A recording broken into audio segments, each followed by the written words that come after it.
Assalamualaikum warahmatullahi wabarakatuh. Bismillahirrahmanirrahim. Alhamdulillahirabbil alamin wa bihi nasta'inu ala umuri dunya waddin. Wassalatu wassalamu ala sayyidina Muhammadin wa ala alihi washabihi ajmain. Amma. Manusia adalah khalifah di muka bumi. Ini kalau kita mengacu kepada Al-Qur'an, di situ disebutkan dalam surat Al-Fatir ayat 39, A'udzubillahi minasyaitonirrajim. Bismillahirrahmanirrahim. Walladzi ja'alakum khalaifa fil ardh. Yang artinya dialah yang menjadikan kamu sebagai khalifah di bumi.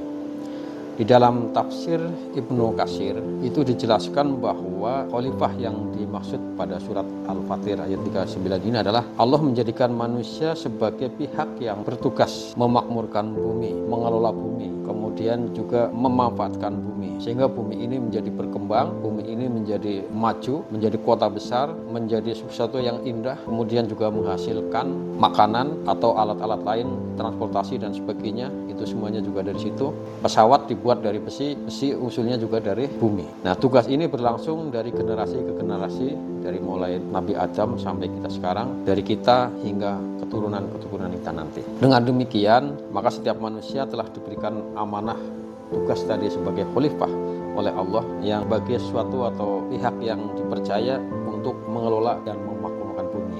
Jadi kalau ada peperangan, berarti manusia menyalahi kodrat, karena Allah menciptakan manusia ini untuk damai, hidup berdampingan.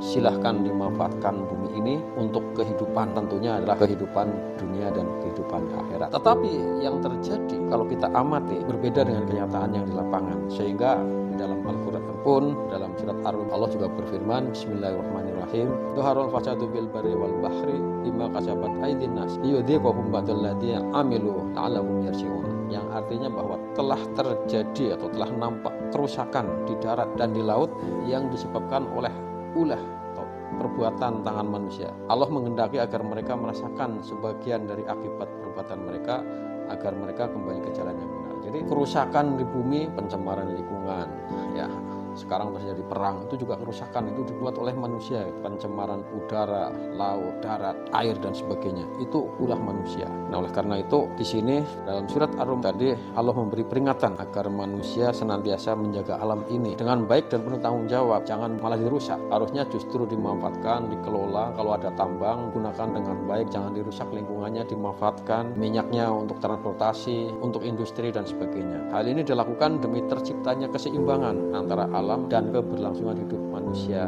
atau makhluk yang lain, tidak hanya manusia.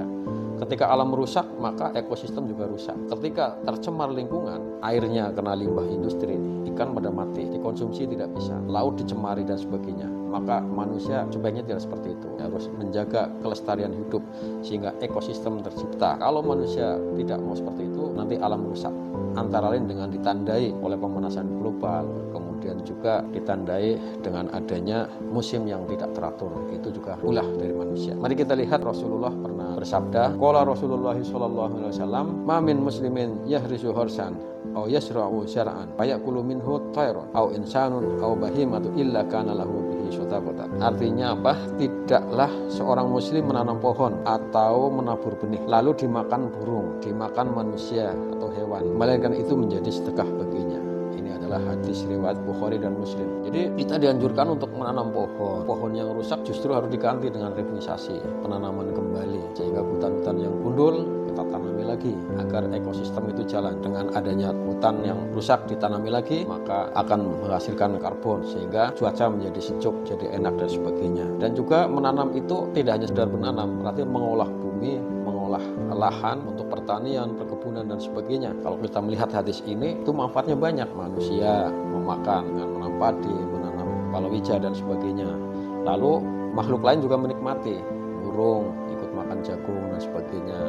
Kemudian juga makhluk lain, ya seperti orangutan, kera dan sebagainya. Kalau manusia tidak mau menjaga lingkungannya, justru merusak, nanti makhluk lain juga terancam. Nah, kemudian menurut Imam Al-Munawi, hadis tersebut menegaskan bahwa menjaga alam adalah bagian dari ibadah yang bernilai pahala. Jadi pahala itu tidak hanya sholat, ke masjid dan sebagainya. Melestarikan alam, menanam itu bagian dari pahala. Setiap muslim yang menanam tanaman yang kemudian diambil manfaatnya oleh makhluk lain selain dia, untuk manusia dan makhluk lain, maka semua itu dicatat sebagai sedekah dari sang penanamnya. Ini menunjukkan bahwa setiap sesuatu yang memberi manfaat bagi makhluk hidup akan kembali menjadi amal kebaikan. Maka tidak hanya sebagai tanggung jawab sosial, menjaga alam juga menjadi jalan untuk meraih keberkahan hidup. Baik, semoga bermanfaat. Terima kasih. Assalamualaikum warahmatullahi wabarakatuh.